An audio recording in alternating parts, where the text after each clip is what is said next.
Bom dia, irmãos. Bem-vindos a mais um Café Mais Palavra. Hoje eu gostaria de abordar um tema bastante interessante que está lá no livro de Juízes, né? Nós sabemos que o livro de Juízes representa a vida inconstante da alma. Nesse livro, nós temos diversos princípios espirituais extremamente importantes para que nós consideremos na nossa carreira cristã. Nós sabemos que nesse livro nós vamos encontrar os 5 inimigos espirituais interiores que temos e que fazem com que, ou fizeram com que, houvesse essa manifestação da vida inconstante da alma. Esses inimigos são o mundo, a carne, as paixões e cobiças, os midianitas e o eu. Mas hoje eu queria enfocar especificamente um dentre esses, mas não detalhadamente. Isso está no capítulo 4 do livro de Juízes, que diz o seguinte: os filhos de Israel tornaram a fazer o que era mal perante o Senhor, depois de falecer Eude. Entregou-os o Senhor nas mãos de Jabim, rei de Canaã. A primeira observação que eu faço aqui esse aqui é o inimigo que vai tratar das partes baixas da carne. São os inimigos do vale, vamos dizer assim, né? E esse rei chamava Jabim. Quando você olha a etimologia da palavra Jabim, você vai ver que ela significa aquele a quem Deus serve.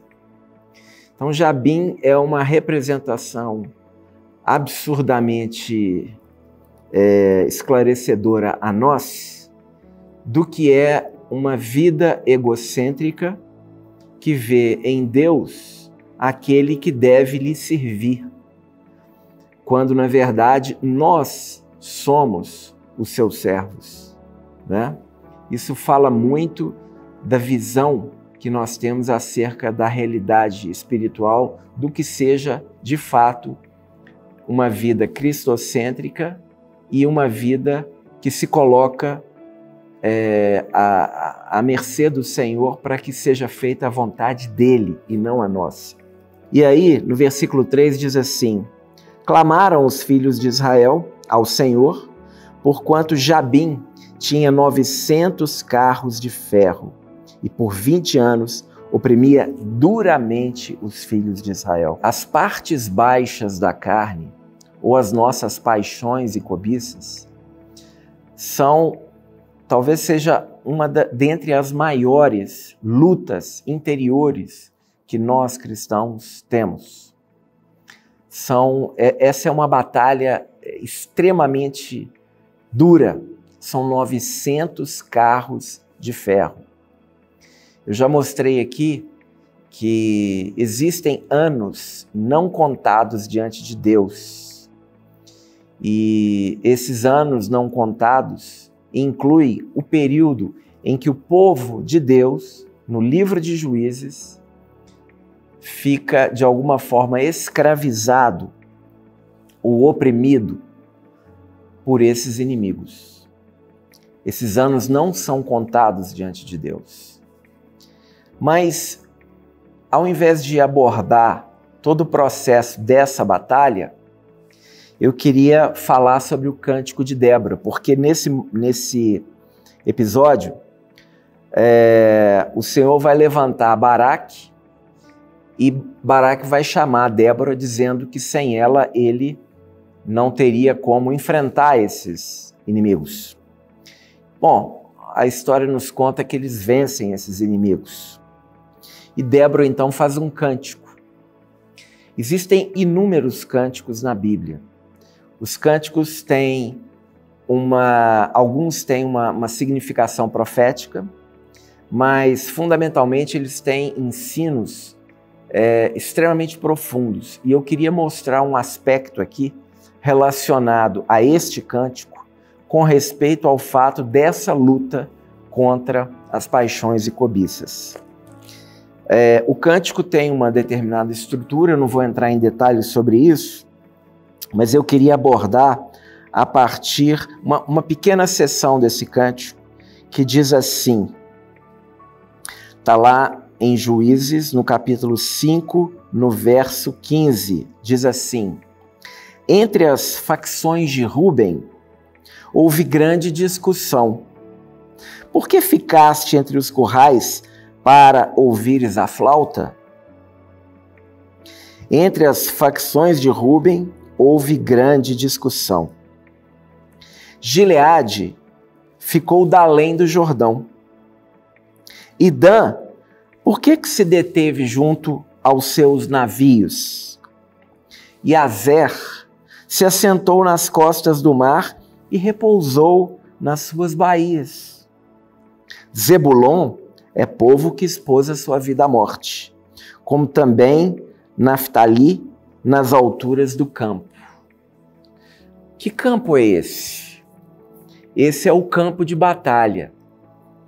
Qual é o campo de batalha no livro de Juízes? A nossa alma, porque tem a ver com o processo de santificação, que significa, basicamente, a formação em plenitude da vida de Cristo em nós.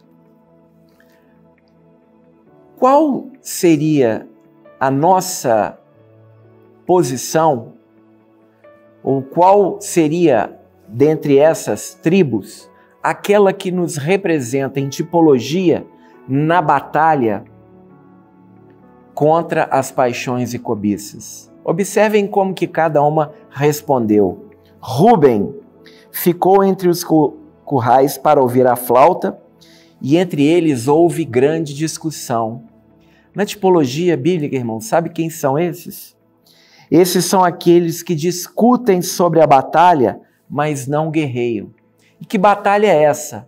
É a batalha a qual Jesus se referiu quando ele diz assim: se alguém quiser vir após mim, negue-se a si mesmo, tome a sua cruz e me siga. Né? Ou seja, estes são aqueles que estão numa zona de conforto. Eles têm uma visão individualista e eles muito falam sobre a cruz, a obra da cruz, mas eles discutem sobre isso, mas eles não entram no campo de batalha. Gileade ficou da além do Jordão. Esses são aqueles que se mantêm absolutamente aquém daquilo que o Senhor deseja. Dan se deteve junto aos seus navios. Isso fala de que, na tipologia, essa tribo estaria a representar aqueles cujo comércio, cuja busca das riquezas, né, de alguma forma impedem que essa batalha seja plenamente travada e haja uma plena vitória. O Senhor deixou isso muito claro, dizendo que nós não deveríamos colocar uma candeia debaixo do velador ou do alqueire. O alqueire é um vaso para medida de grãos e tem a ver com a questão do comércio. Então, ou seja, se essas coisas tomarem conta da nossa vida, o nosso testemunho fica completamente comprometido. Azer se assentou nas costas do mar e repousou nas suas baías. Esses são aqueles que preferem o seu conforto, ao invés de fato, entrarem na batalha. Da mesma forma o Senhor falou, né? Que não é para a gente colocar uma candeia debaixo da cama, dizendo, a significação é evidente, né? Que diz respeito que daqueles que privilegiam muito mais o seu descanso do que propriamente o brilho da luz do testemunho do Senhor.